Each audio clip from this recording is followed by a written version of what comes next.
فقد قال الله تعالى في كلامه المجيد وفي فرقانه الحميد أعوذ بالله من الشيطان الرجيم بسم الله الرحمن الرحيم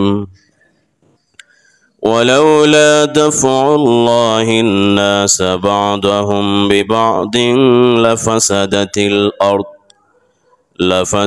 الأرض ولكن الله ذو فضل على العالمين وقال رسول الله صلى الله عليه وسلم لا تزال طائفة منصورين لا يضرهم من خذلهم حتى تقوم الساعة তেলাওয়াতকৃত আয়াত ও হাদিসের আলোকে চলমান পরিস্থিতি মুসলমানদের গুরুত্বপূর্ণ একটি দেশ ভূখণ্ড শাম তথা সিরিয়া গত 8 ডিসেম্বর নুসাইরি কাফের শিয়া থেকে আল্লাহ তাআলার সাহায্যে মুজাহিদিন ইসলামের এই গুরুত্বপূর্ণ ভূখণ্ডকে বিজয় করতে পেরেছেন। এটি অবশ্যই গোটা বিশ্বের মুসলমানদের জন্য আনন্দের একটি বিষয়, ঠিক কিনা বলেন? এই শাম তথা সিরিয়া এটি ইসলামের ইতিহাসে অনেক গুরুত্বপূর্ণ একটি ভূখণ্ড। এখানে অসংখ্য আম্বিয়া আলাইহিস সালাম আল্লাহ রাব্বুল আলামিন শাম তথা সিরিয়ায় প্রেরণ করেছেন। আল্লাহ পাক রাব্বুল আলামিনের বিশিষ্ট একজন নবী হযরতে ঈসা আলাইহিস সালামের জন্মভূমি শাম তথা সিরিয়া। ইব্রাহিম আলাইহিস সালামের হিজরতের ভূমি শাম। আমিরে মুয়াবিয়া নবীজির বিশিষ্ট সাহাবী আমিরে মুয়াবিয়ার মসনদ শাসনাধীন এলাকা হচ্ছে শাম তথা সিরিয়া। ইসলামের গুরুত্বপূর্ণ বীর সিপাহসালার সালাউদ্দিন আল আইয়ুবী ওনার জন্মস্থান, ওনার বেড়ে ওঠা যেই দেশে জন্মগ্রহণ করেছেন সেটা হচ্ছে শাম, বর্তমান সিরিয়ার আলেপ্পো শহর। মুজাহিদিন সর্বপ্রথম যে শহরটা কাফের নুসাইরি থেকে বিজয় করেছিলেন, আলেপ্পো নগরী। সবশেষ আমাদের নবী মুহাম্মদুর রাসূলুল্লাহ সাল্লাল্লাহু আলাইহি ওয়াসাল্লামের ইসরা ওয়াল মেরাজ এর পুণ্যভূমি হচ্ছে শাম।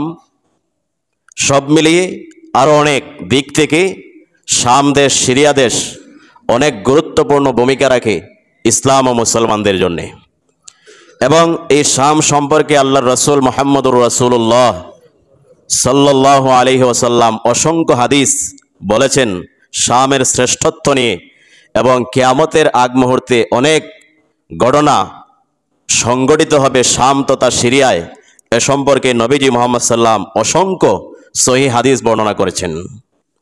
এর মধ্যে 1 নম্বরে আমরা যে হাদিস তুলে ধরছি, নবীজি মুহাম্মদুর রাসূলুল্লাহ সাল্লাল্লাহু আলাইহি ওয়াসাল্লাম বর্ণনা করেছেন, লা তাজালু তাইফাতুন মানসুরিনা লা ইয়াদুররুহুম মান খাযালাহুম হাত্তা তাকুমাস সাআহ। গোটা পৃথিবীতে কিয়ামত পর্যন্ত একটি দল হকের উপর অটল অবিচল থাকবে এবং তারা আল্লাহর পক্ষ থেকে সাহায্য প্রাপ্ত হবে। কার পক্ষ থেকে? আল্লাহর পক্ষ থেকে নুসরত প্রাপ্ত হবে। লা ইয়াদুররুহুম মান খাযালাহুম, যারা তাদের বিরুদ্ধে দাঁড়াবে, বিরুদ্ধে দাঁড়িয়ে অনেক কিছু করবে কিন্তু তাদের নিঃশেষ করতে পারবে না। এই দলটা হকের উপর কিয়ামত পর্যন্ত অবিচল থাকবে, হাত্তা তাকুমাস সাআহ, কিয়ামতের আগ পর্যন্ত। এ সম্পর্কে হাদিস বুখারী শরীফের 7460 নম্বর হাদিস। এই হাদিসের ব্যাখ্যায় অসংখ্য মুহাদ্দিসিন, হাদিস প্রণেতাগণ বলেছেন এই দলটা হবে সিরিয়ায়। কোথায়? সিরিয়াতে। দ্বিতীয় হাদিস আব্দুল্লাহ ইবনে ওমর রাদিয়াল্লাহু তাআলা আনহু থেকে বর্ণিত। তিনি বলেন, একদিন নবীজি সাল্লাল্লাহু আলাইহি ওয়াসাল্লাম দোয়া করলেন, আল্লাহুম্মা বারিক লানা ফি শামিনা ওয়া ফি ইয়ামানিনা। হে আল্লাহ, আপনি আমাদের শামে তথা সিরিয়ায় এবং ইয়ামেনে বরকত দিন। একজন সাহাবী বললেন, ইয়া রাসূলুল্লাহ, আপনি নজদের জন্য দোয়া করেন। নজদ মানে ইরাক, ইরাকের জন্য দোয়া করেন। নবীজি ভ্রুক্ষেপ করলেন না, আবার বললেন, হে আল্লাহ, শামে ইয়ামেনে বরকত দিন। সাহাবী আবার বললেন, আমাদের ইরাকের জন্য দোয়া করেন। নবীজি এবারও ভ্রুক্ষেপ করলেন না। তৃতীয়বার নবীজি আবার দোয়া করলেন, হে আল্লাহ, আমাদের শামে এবং ইয়ামেনে বরকত দিন। সাহাবী আবার বললেন, ইয়া রাসূলুল্লাহ, আমাদের ইরাকের জন্য দোয়া করেন। নবীজি বললেন যে না, ইরাক হচ্ছে ফিতনার জায়গা, ইরাক হচ্ছে বিশৃঙ্খলার জায়গা। ইরাক থেকে কিয়ামতের আগ মুহূর্তে শয়তানের শিং বের হবে। কোত্থেকে? ইরাক থেকে। নবীজির মৃত্যুর পর থেকে ইসলামের ভিতরে, মুসলমানদের ভিতরে সবচেয়ে বেশি ফিতনা যেখান থেকে আবির্ভাব হচ্ছে সেটা হচ্ছে ইরাক। সেটা কোথায়? ইরাক। নবীজির কলেজার টুকরা সন্তান নাতি হুসাইন রাদিয়াল্লাহু তাআলা আনহুকে ইরাকের লোকেরাই 500 চিঠি লিখে কারবালার ময়দানে নিয়ে নির্মমভাবে শহীদ করেছিল। এই কারণে নবীজি শামের জন্য দোয়া করলেন, ইয়ামেনের জন্য দোয়া করলেন। একজন সাহাবী ইরাকের জন্য দোয়া করার কথা বললেন, কিন্তু নবীজি দোয়া করেন নাই। এটা ফিতনার জায়গা, এখনো ফিতনা এখানে রয়েছে, ঠিক কিনা বলেন? এই হাদিস থেকে বোঝা যায় শাম এটি অত্যন্ত গুরুত্বপূর্ণ একটি ভূখণ্ড, ঠিক কিনা বলেন? 3 নম্বর হাদিস, নবীজি সাল্লাল্লাহু আলাইহি ওয়াসাল্লাম বলেছেন, মালাইকাতুল্লাহি বাসিতু আজনিহাতাহুম আলা শাম। আল্লাহর কিছু ফেরেশতা তাদের বাহুকে, রহমতের বাহুকে শাম দেশের উপর এভাবে বিছিয়ে রাখেন। কোন দেশের উপর? শামের উপর। এখান থেকে বোঝা যায় শাম এটি অত্যন্ত গুরুত্বপূর্ণ একটি ভূখণ্ড। আরেকটি হাদিস, নবীজি সাল্লাল্লাহু আলাইহি ওয়াসাল্লাম বলেছেন, ইয়ামেনের হাজারা মাউত থেকে একটি আগুন বের হবে কিয়ামতের আগ মুহূর্তে। তখন এই আগুন মানুষকে হাঁকিয়ে, মানুষ এই আগুন থেকে বাঁচার জন্য ছোটাছুটি করবে। সাহাবীগণ জিজ্ঞেস করলেন, ইয়া রাসূলুল্লাহ, আমরা তখন কি করব? নবীজি বললেন, আলাইকুম বিশ-শাম, তোমরা এই আগুন থেকে যদি বাঁচতে চাও শামে গিয়ে অবস্থান করবে। কোথায়? এই হাদিস থেকেও শামের গুরুত্ব বুঝে আসে। 5 নম্বর হাদিস, নবীজি বলেছেন, একটি সময় 3টি জায়গাতে প্রচন্ড লড়াই হবে। কয়টি জায়গাতে? 3টি জায়গাতে প্রচন্ড লড়াই হবে। একটা হচ্ছে সিরিয়া, আরেকটি হচ্ছে ইয়েমেন, আরেকটি হচ্ছে ইরাক। 3টি জায়গায় প্রচন্ড লড়াই হবে, একটি সিরিয়া, একটি ইরাক, আরেকটি হচ্ছে ইয়েমেন। সাহাবী প্রশ্ন করলেন, ইয়া রাসূলুল্লাহ, আমরা কার পক্ষ নিব? আমরা কার পক্ষ নিব? কোন দলের পক্ষে থাকব? নবীজি বললেন, তোমরা সিরিয়ার পক্ষ বেছে নিবে। কার পক্ষ? সিরিয়ার পক্ষ বেছে নিবে। 6 নম্বর হাদিস, নবীজি সাল্লাল্লাহু আলাইহি ওয়াসাল্লাম বলেছেন, ইন্না ফুস্তাতুল মুসলিমিন ইয়াউমাল মালহামা বিল গোতা। কিয়ামতের আগ মুহূর্তে লড়াই, রক্তকয়ী যুদ্ধ শুরু হবে পৃথিবীর বিভিন্ন প্রান্তে। তখন প্রচন্ড রক্তকয়ী যুদ্ধের সময় মুসলমানদের কেন্দ্র আশ্রয়স্থল হবে সিরিয়া। কোথায়? সিরিয়া। হযরত আলী রাদিয়াল্লাহু তাআলা আনহু, আমিরুল মুমিনিন আলী, তিনি এবং সিরিয়ার গভর্নর আমিরে মুয়াবিয়ার ভিতরে রাজনৈতিক আরো বিভিন্ন কারণে একটু দ্বন্দ্ব ছিল। লোকেরা হযরত আলীকে গিয়ে বলল, হে আমিরুল মুমিনিন, আপনি দয়া করে শামের বিরুদ্ধে, যেহেতু আমিরে মুয়াবিয়া কোথায় ছিলেন? শামে ছিলেন, শামের বিরুদ্ধে আপনি বদদুয়া করেন। আলী রাদিয়াল্লাহু তাআলা আনহু রাগান্বিত হয়ে বললেন যে না, যে শামের জন্য রাহমাতুল লিল আলামিন দোয়া করেছেন, সেই শামের বিরুদ্ধে আমি আলী বদদুয়া করতে পারি না। অবশ্যই শামের ভিতরে কিছু আবদাল, আল্লাহর ওলিগণ থাকেন। এই সমস্ত আল্লাহর ওলিদের কারণে আল্লাহ রাব্বুল আলামিন আকাশ থেকে গোটা পৃথিবীর জন্য বৃষ্টি নাজিল করেন। সুবহানাল্লাহ বলবেন না? কি নাজিল করেন? বৃষ্টি নাজিল করেন। তিনি বদদুয়া করেন নাই। এখান থেকে বোঝা যায় শাম যেমন তেমন না, গুরুত্বপূর্ণ একটি ভূখণ্ড। 8 নম্বর হাদিস, নবীজি বলেছেন, কিয়ামতের আগ মুহূর্তে আগুন বের হবে। কি বের হবে? এটি একবারে কিয়ামতের আগ মুহূর্তে একটি আগুন বের হবে। এই আগুন মানুষকে দাওয়া করবে। গোটা পৃথিবীর কোনো জায়গাতে শান্তি থাকবে না, আগুন থেকে বাঁচা যাবে না। গোটা পৃথিবীর সমস্ত মানুষ শামে গিয়ে অবস্থান করবে, আর এখানেই হাসর অনুষ্ঠিত হবে। কি অনুষ্ঠিত হবে? হাসর নাসর এখানেই হবে। 8 নম্বর হাদিস, নবীজি সাল্লাল্লাহু আলাইহি ওয়াসাল্লাম বলেছেন, কিয়ামতের আগ মুহূর্তে দাজ্জাল, মসিহুদ দাজ্জাল তার আগমন ঘটবে, গোটা পৃথিবীতে মেচাকার চালাবে। তাকে আল্লাহ এত ক্ষমতা দিবেন, তার ভিতরে এতটা পাওয়ার থাকবে, সে আজকের আমেরিকা, ইসরায়েল, রাশিয়া মিলে যদি যত শক্তি অর্জন করুক, আকাশের সূর্যকে আটকাতে পারবে? কথা বলেন, পারবে? কিন্তু আল্লাহর রাসূল বলেন, দাজ্জালের এতটা পাওয়ার থাকবে যে সূর্যকে আটকিয়ে দিবে। কি করবে? সূর্যকে আটকিয়ে দিবে। সে গোটা পৃথিবীতে মেচাকার ধ্বংসলীলা চালাবে। তাকে যাকে মানবে, যারা মানবে তারা নিরাপদে থাকবে, তাকে যারা অস্বীকার করবে তাদেরকে হত্যা করবে। গোটা পৃথিবীতে মেচাকার চালাবে। কিন্তু শেষ পর্যন্ত এই দাজ্জাল সিরিয়াতে, শামে গিয়ে নিহত হবে ঈসা আলাইহিস সালামের হাতে।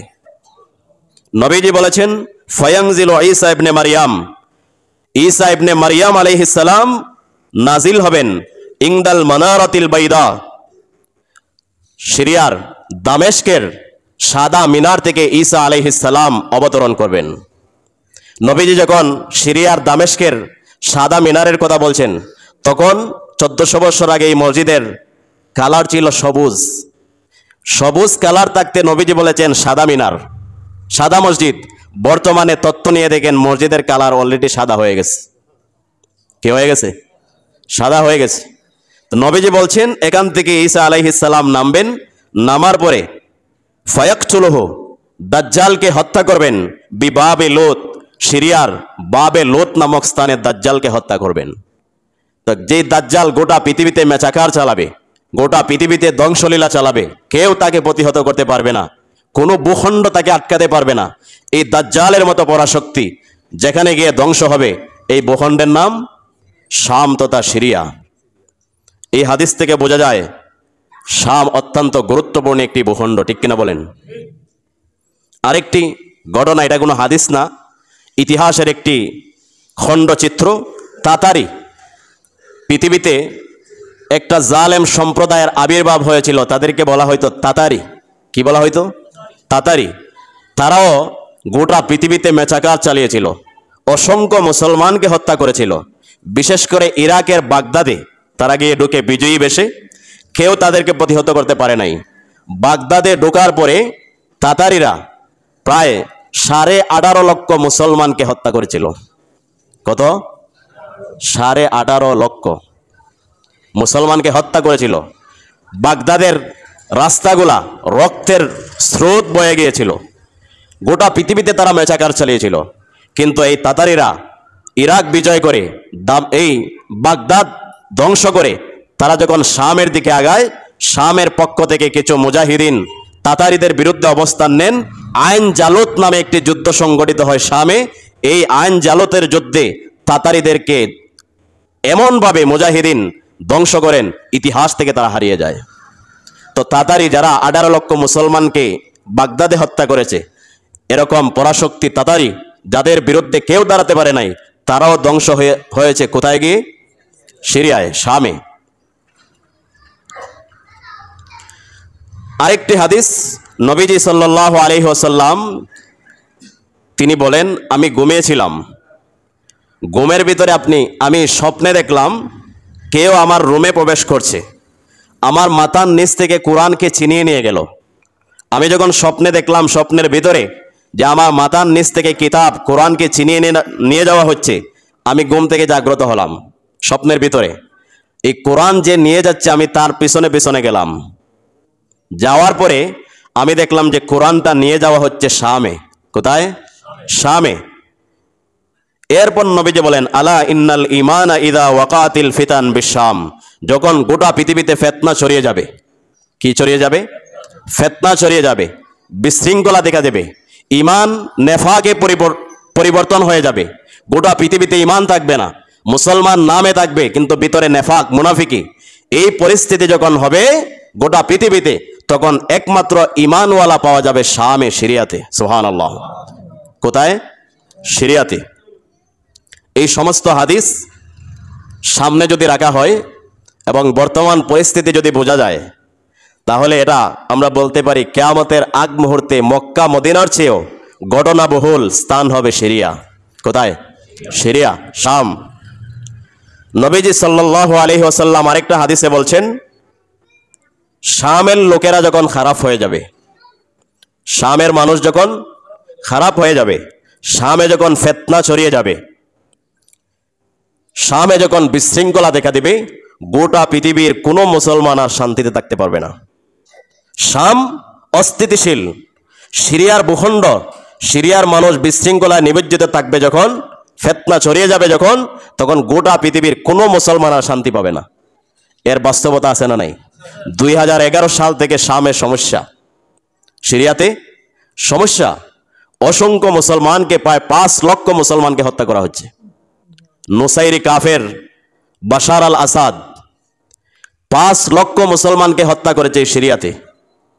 আলেমদেরকে জবাই করা হচ্ছে, আলেমদেরকে, বড় বড় মুজাহিদিন, যে নবীজি বলেছেন গোটা পৃথিবীতে ঈমান থাকবে না, শামে থাকবে। এই হিসাবে শামের আলেমরা আমাদের মতো না, আমাদের মতো। তারা একবারে সলিড, তাদের বক্তব্য শুনলে একেবারে সঠিক ইসলাম খুঁজে পাওয়া যায়। এই সমস্ত আলেমকে এই কুখ্যাত খুনি বাশার আল আসাদ গুলি করে হত্যা করতে পারতো, তো তাদেরকে 10 জন 20 জন আলেমকে লোহার খাসার ভিতরে ঢুকিয়ে কেরেং দিয়ে পানিতে চুবিয়ে হত্যা করছে। নওয়াজুবিল্লাহ। এই শাম 11 সাল থেকে বিশৃঙ্খল পরিস্থিতি। ফিলিস্তিনের মানুষ, এটি শামের অংশ। ফিলিস্তিনে আমাদের শিশুদেরকে হত্যা করা হবে, মানুষকে হত্যা করা হবে, বাড়িঘর জ্বালিয়ে দেওয়া হবে, আর আমরা বাংলাদেশে বসে শান্তি পাবো, এটা হতে পারে না। নবীজির কথা, শামে যখন ফিতনা ছড়িয়ে যাবে, বিশৃঙ্খলা দেখা দিবে, শামের মানুষ যখন অশান্তিতে নিমজ্জিত থাকবে, গোটা পৃথিবীর কোথাও শান্তি থাকবে না। আছে শান্তি? গোটা পৃথিবীতে তাকিয়ে দেখেন মুসলমান অশান্তিতে। নবীজিরা বলেছেন শাম বিশৃঙ্খল পরিবেশ যখন হবে, গোটা পৃথিবীর কোনো মুসলমান আর শান্তিতে থাকতে পারবে না। অসংখ্য হাদিস রয়েছে। এখন প্রশ্ন জাগতে পারে, যে শাম এতটা গুরুত্বপূর্ণ, এই শামে মুসলমানদের উপর এতটা নির্যাতন কেন? এতটা নির্যাতন কেন?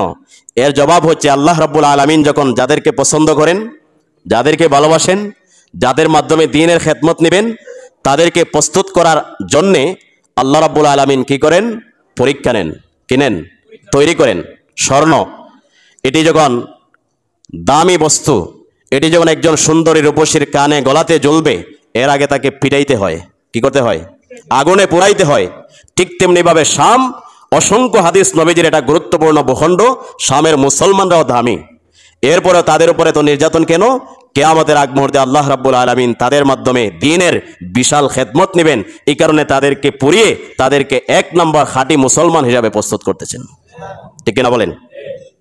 আরেকটি হাদিস, নবীজি সাল্লাল্লাহু আলাইহি ওয়াসাল্লাম বলেছেন, খোরাসান থেকে, খোরাসান বলতে আফগানিস্তান, খোরাসান বলতে আফগানিস্তান, খোরাসান থেকে একটি কালো পতাকাবাহী দল বের হবে।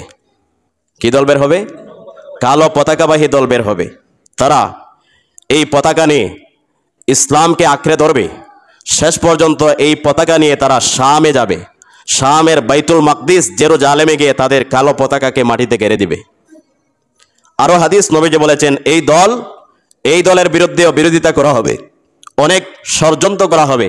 তো শেষ পর্যন্ত তাদেরকে জমিন থেকে ধূলিসাৎ করতে পারবে না, ধ্বংস করতে পারবে না। তারা শেষ পর্যন্ত বিজয়ী বেশে বাইতুল মাকদিসে গিয়ে বিজয়ের পতাকা উড়াবে। তালেবানের পতাকা কি কালার? এরা ছাড়া আর কোনো দল নাই। নবীজি সরাসরি বলা যায় না, হাদিসের যদি আপনি অসংখ্য হাদিস এগুলো মিলান, তাহলে তালেবানের সাথে অনেকটা মিল আছে। এখানেও আফগানিস্তান, এটি একটা গুরুত্বপূর্ণ ভূখণ্ড। যত পরাশক্তি এখানে এসে ঢুকেছিল, তারা ধ্বংস হয়েছে, পালিয়ে গেছে। ঠিক কিনা বলেন? তো নবীজি বলছেন, খোরাসান থেকে একটি কালো পতাকাবাহী দল বের হবে। তারা শেষ পর্যন্ত শামে বাইতুল মুকাদ্দাসে বিজয়ী বেশে প্রবেশ করবে। তো এই শাম অত্যন্ত গুরুত্বপূর্ণ একটি ভূখণ্ড। এই শামে, সিরিয়াতে নুসাইরি কাফের, শিয়া সব শিয়া কাফের না। শিয়াদের মধ্যে যারা নুসাইরি, রাফেদি, এরা জঘন্যতম কাফের। যদিও দাবি করে মুসলমান, এরা শুধু কাফের না। পাকিস্তানের জিয়াউল হক, উনি বক্তব্য দিয়েছেন, উলামায়ে কেরামের ঐক্যমত যারা নুসাইরি রাফিদি কাফেরকে যেই মুসলমান কাফের বলবে না তারাও কাফের, তারাও কাফের। এই যে বাশার আল আসাদ, সে জঘন্যতম কাফের, জঘন্যতম কাফের। সিরিয়াতে ৭৬% সুন্নি মুসলমান। কয় পার্সেন্ট? ৭৬%। ৭-৮% হয়েছে শিয়া। ওরা তো ক্ষমতায় যাওয়ার কোনোভাবেই সম্ভাবনা ছিল না, কিন্তু হাফেজ আল বাশার সে 1971 সালে সামরিক কুয়ের মাধ্যমে ক্ষমতা দখল করে। এরপর থেকে বাশার আল আসাদের বাবা হাফেজ আসাদ, সে 30 বছর সিরিয়ার মুসলমানদের বুকের উপর চাপা ছিল। হামা নগরীতে 30,000 মুসলমানকে তার বাবা হত্যা করেছে।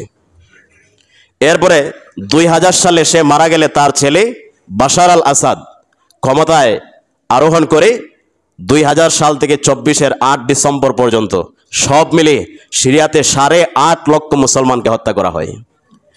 1,20 লক্ষ মুসলমান দেশ থেকে বিতাড়িত করা হয়। ফেরাউনকে আমরা জানি, কোরআনে তার কথা আছে, সেও এত মানুষ হত্যা করে নাই, করছে? এত মানুষ হত্যা করে নাই। নেতানিয়াহুর বিরুদ্ধে আমরা কথা বলি, নেতানিয়াহু এই পর্যন্ত এত মানুষ হত্যা করে নাই যতটা বাশারে করেছে। 5 লক্ষ মানুষ, সব মিলিয়ে 8.5 লক্ষ মুসলমান সিরিয়াতে হত্যা করা হচ্ছে। এবং 1,20 লক্ষ মানুষ তুরস্ক সহ বিভিন্ন দেশে আশ্রয় নিয়েছে।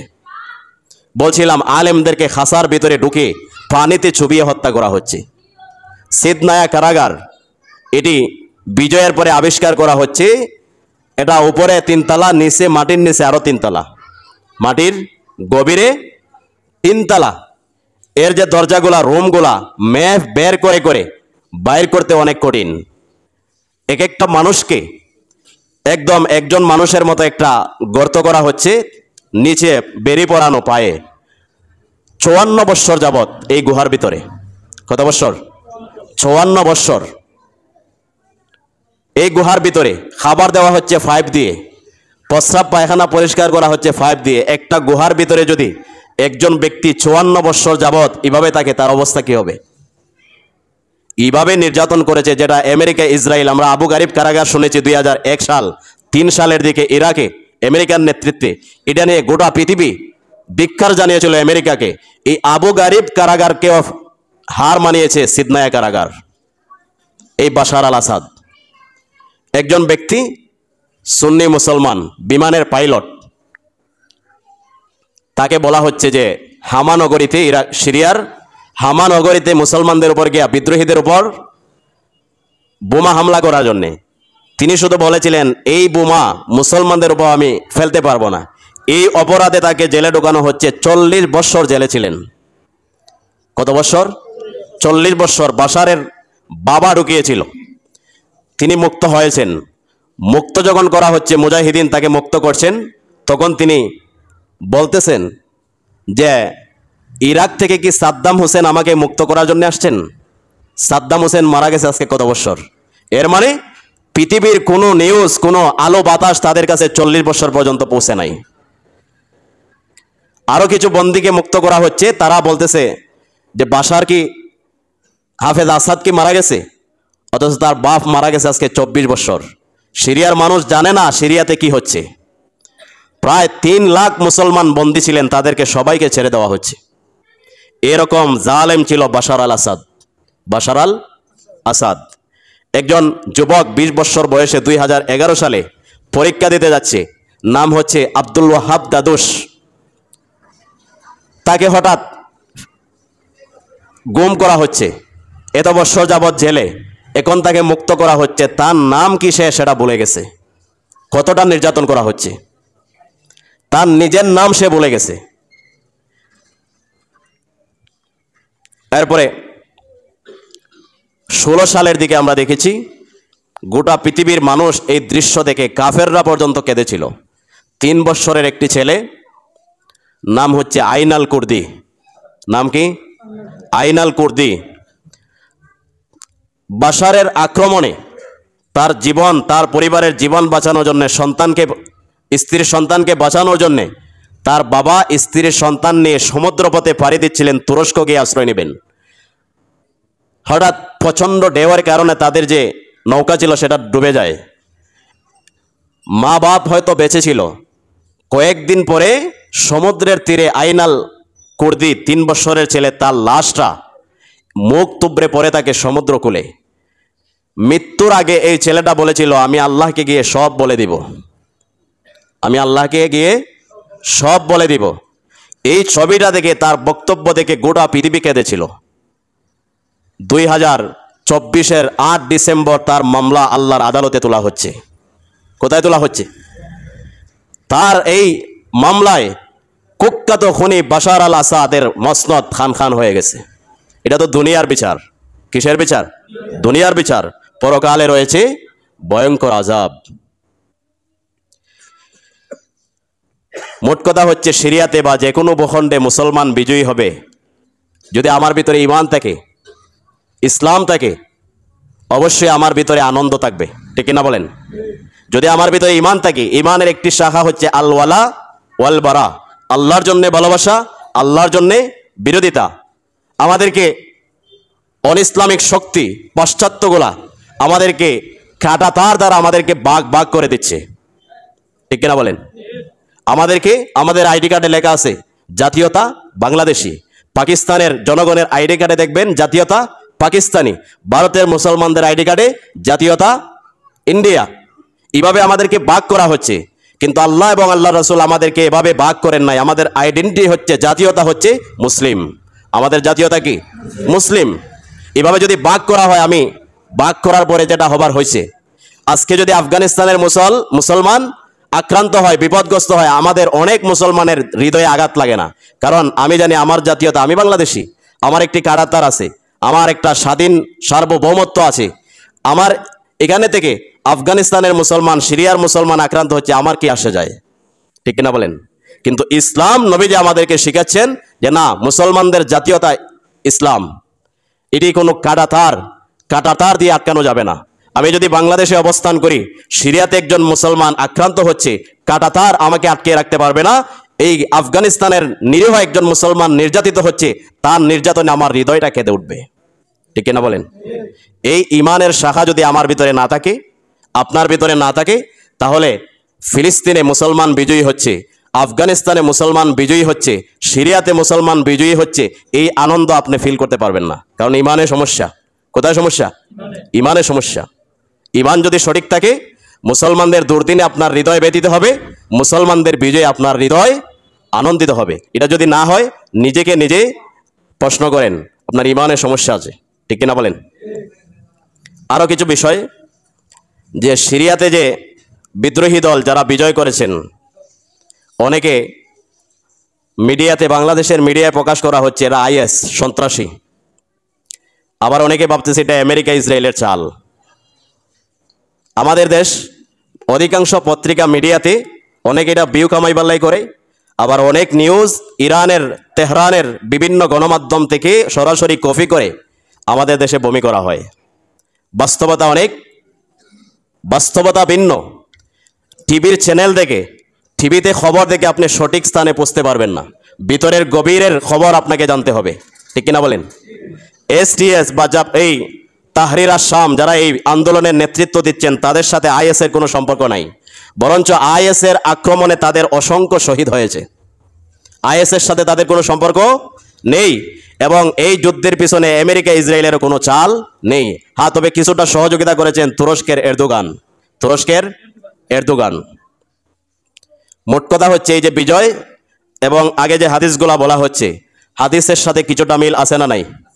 সিরিয়া বিজয় হবেই। কারণ নবীজি বলেছেন, সিরিয়া হবে কিয়ামতের আগ মুহূর্তে মুসলমানদের ঘাঁটি। আর এই মুসলমানের গাড়িতে যদি নুসাইরি কাফের বাশার আল আসাদ তাকে দিয়ে বাইতুল মুকাদ্দাস বিজয়ের স্বপ্ন দেখা, এটা দুঃস্বপ্ন। কিটা দুঃস্বপ্ন?